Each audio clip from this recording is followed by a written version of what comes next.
अरविंद जी, आपसे बात शुरू करूंगा। जी।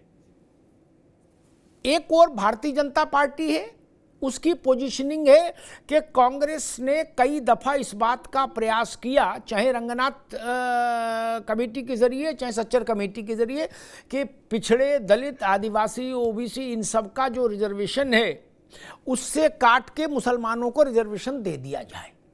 और दूसरी ओर राहुल गांधी, मल्लिकार्जुन खड़गे, प्रियंका गांधी, अखिलेश यादव, इस तमाम लोग इंडिया गठबंधन के हैं जो ये कह रहे हैं कि भाई मोदी 400 सीटें क्यों मांग रहे हैं।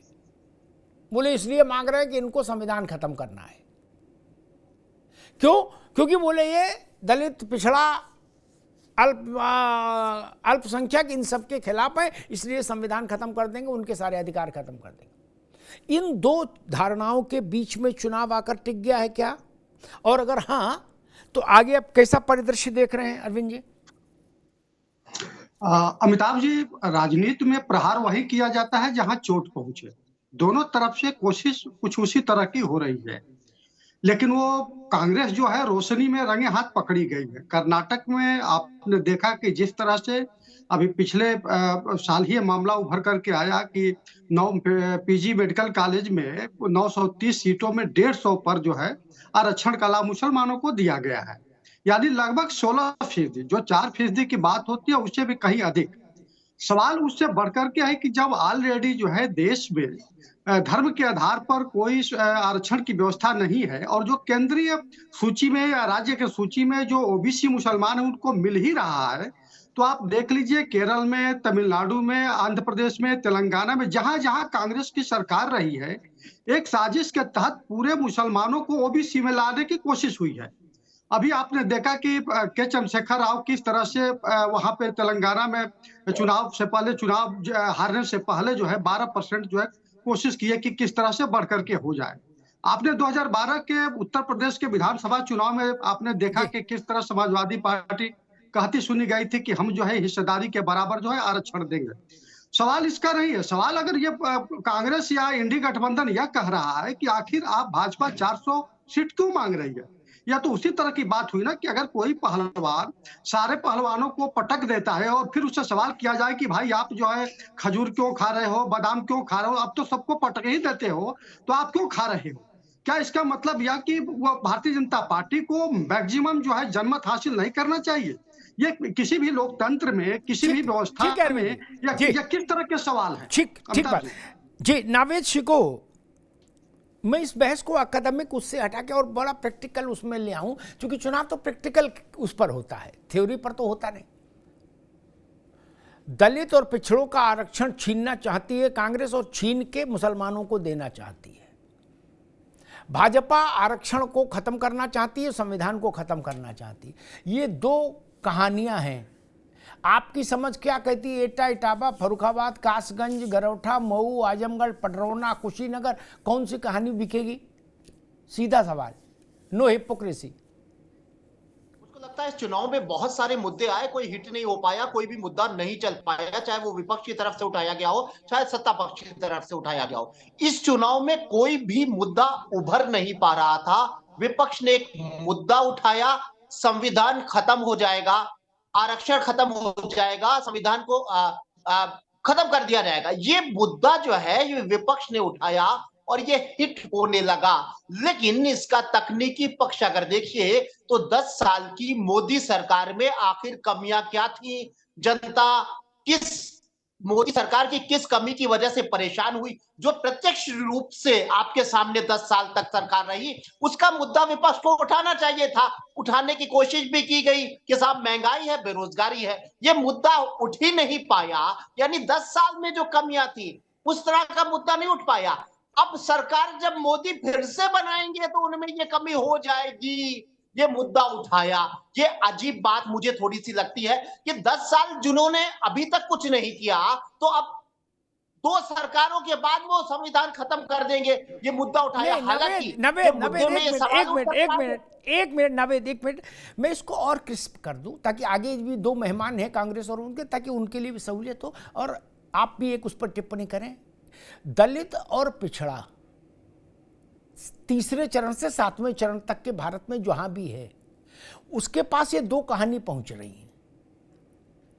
भाजपा अगली बार आ गई, तीसरी बार मोदी आ गए तो आरक्षण खत्म हो जाएगा, ठीक ऐसे समझिएगा जैसे मैं समझ बता रहा हूं मित्र। दूसरी कहानी तुरंत उसके तुरंत बाद या समानांतर साथ में जा रही है, ये तुम्हारा आरक्षण काट के मुसलमानों को देना चाहते हैं। दलित और पिछड़ा किस को कौन सी बात ज्यादा प्रभावित करेगी आपकी समझ में, नवेद भाई? जी मुझसे सवाल किया जी, बिल्कुल। हाँ। देखिए, मुझे लगता है कि दलितों को और पिछड़ों को ये असर कर रही है। अगर ये असर विपक्ष का उठाया हुआ मुद्दा ये असर नहीं कर रहा होता, विपक्ष के तमाम मुद्दों की तरह इसके गुब्बारे की हवा निकल गई होती, क्योंकि नरेंद्र मोदी ने इस मुद्दे को पकड़ लिया और इस मुद्दे की सफाई देने लगे और वो उस मुद्दे पे खेलने लगे और उसमें मुसलमानों को जोड़ दिया, विपक्ष को घेर दिया। इसका मतलब ये मुद्दा असर कर रहा था। दरअसल मैंने जो महसूस किया है वो ये महसूस किया है कि जो 10 साल पहले 5 साल पहले जनता की पोजीशन थी, यानी इतने समर्थन में थे बीजेपी के और इतने विरोध में थे, आज भी वही स्थिति है कि जितने मोदी के समर्थक थे आज भी उतने समर्थक हैं और जितने विरोधी थे वो आज भी विरोधी हैं। अब विपक्ष की कोशिश यह है कि जो दलित समाज है, बहुत बड़ा समाज है, बहुत बड़ी संख्या में, वो थोड़ा सा खिसक सकता है या खिसकता रहता है, उसको खिसकाने के लिए हम आरक्षण की बात करें, संविधान की बात करें, क्योंकि ये बड़ा सेंसिटिव मुद्दा है और उनके लिए बहुत बड़ी चीज है। और उन्होंने इस मुद्दे को इस दलीलों के साथ भी पेश किया, कुछ दलीलें भी हैं। दलीलें ये हैं निजीकरण। निजीकरण जब पूरा हो जाएगा तो आरक्षण खुद ब खुद खत्म हो जाएगा। ठीक है नवेद भाई, ठीक है, ठीक। अभी दोबारा में आता है एक बात, देखो निजीकरण की बात इसलिए नहीं चलेगी, हमारे यहाँ तो खैर राजनेताओं को तात्कालिकता का दोष होता है। निजीकरण कहां से आया? कोई अगिया बैताल है निजीकरण के पेड़ से कूद के कंधे बैठ गया था? नहीं ना, हमने तो आंखों से देखा। नरसिंह राव देश में प्रधानमंत्री बने, निजीकरण आया। नरसिंह राव भाजपा के थे, वो स्वयंसेवक थे, उनकी दीक्षा भाऊराव देवरस ने कराई थी? नहीं ना,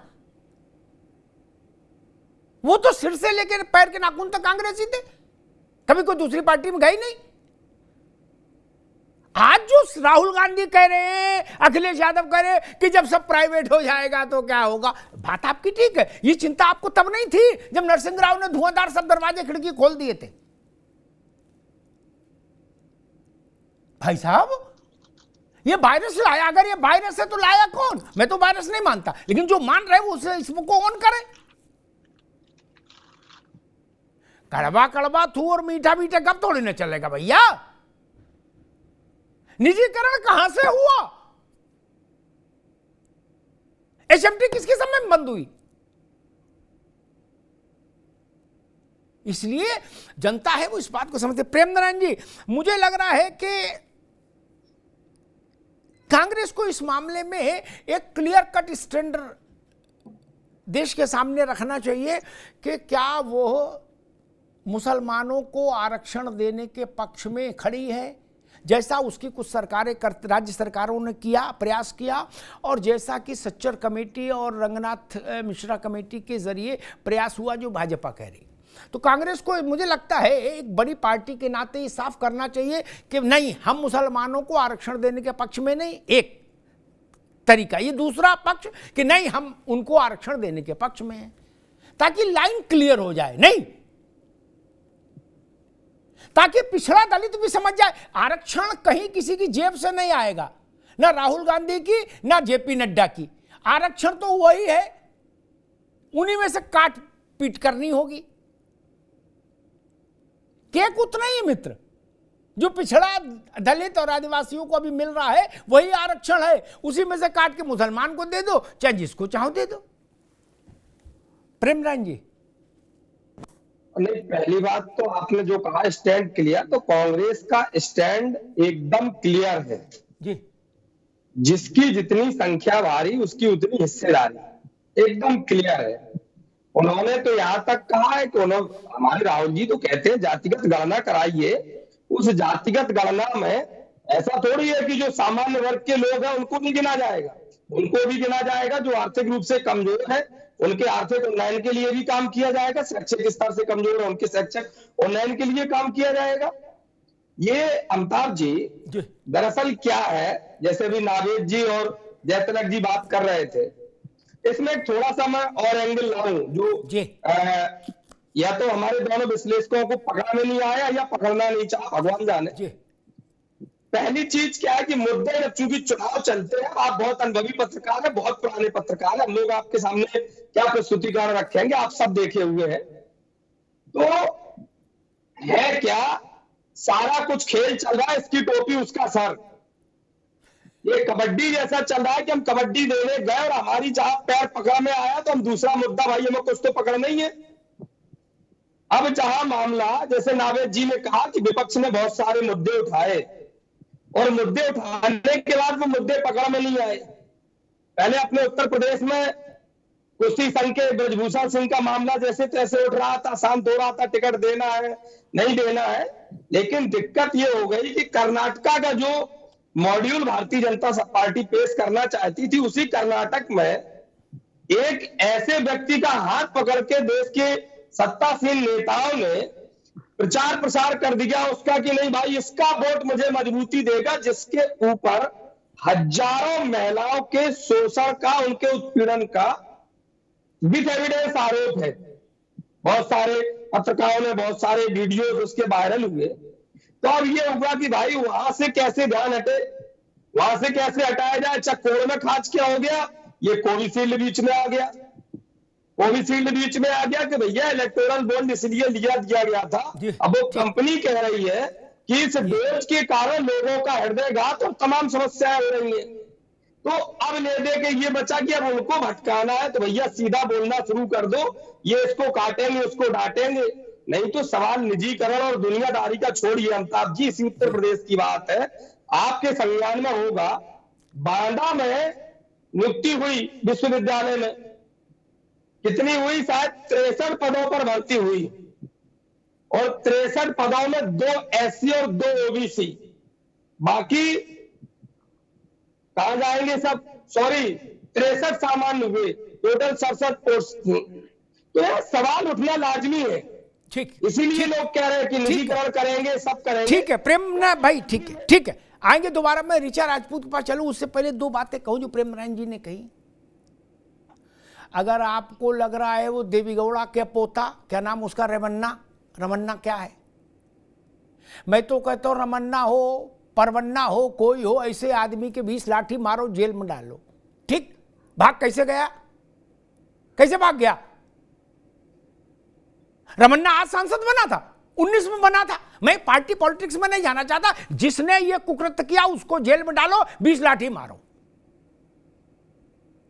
स्टैंड बिल्कुल साफ हो। लेकिन अगर कांग्रेस का मैं उत्साह देख रहा हूं, अंदर का उत्साह देख रहा हूं, गदगदाए मन मस्तिष्क हो रहा है कि ये देवीगौड़ा का पोता भी आ गया नावेद, और कोविडशील्ड का बवाल भी आ गया। बोले आप चुनाव जीत गए गुरु, है आधा वोट प्रसन्ना रवन्ना दिला देगा, आधा कोविडशील्ड।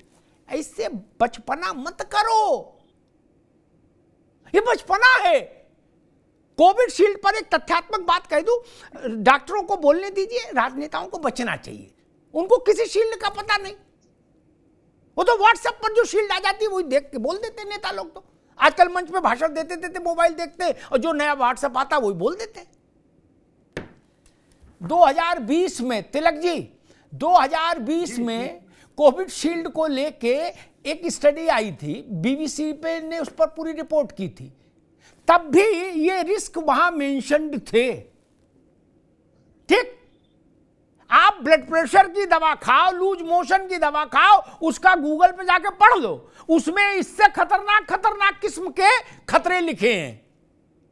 तो जो लोग ये सोच रहे हैं कि गुरु अब जाके मठिया देवी प्रसाद चढ़ाओ, 11 रुपया का आप कोविडशील्ड का बवाल आ गया, आप चुनाव जीत गए, वो नासमझ है।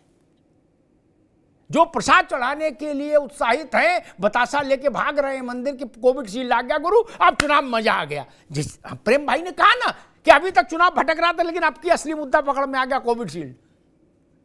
चलो कोविडशील्ड पे भी लड़के देख लो,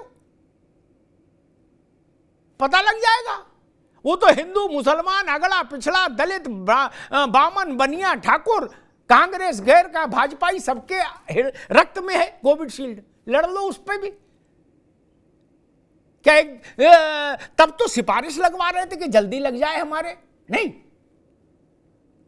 खैर, मैं उस बहस में नहीं पढ़ना चाहता। मैं जानता था कि राजनेताओं का कोविशील्ड प्रेम जागृत होगा और उसको मुद्दा बनाएंगे। उस नासमझी में मत पड़िए, वो वैज्ञानिकों का विषय है, उनको डील करने दीजिए, ठीक। अगर आप इस पर प्रसन्नता जताएंगे कि गुरु अब कोविशील्ड आ गया, तो उससे आपकी छवि खराब होगी। किस बात की प्रसन्नता जताना चाहते हैं? मोदी को 4 वोट कम मिले और देश को नुकसान हो जाए तो अच्छा है क्या? इसलिए प्रसन्न है? ये भाव ठीक नहीं मित्र।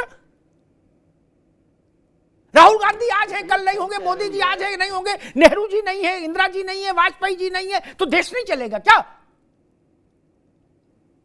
इसलिए प्रसन्नता का भाव मत रखिए कि गुरु अब मजा आ गया, कोविशील्ड आ गई, अब मजा आएगा, आ जाओ मैदान में। ऐसा मत करिए। कोविशील्ड से क्या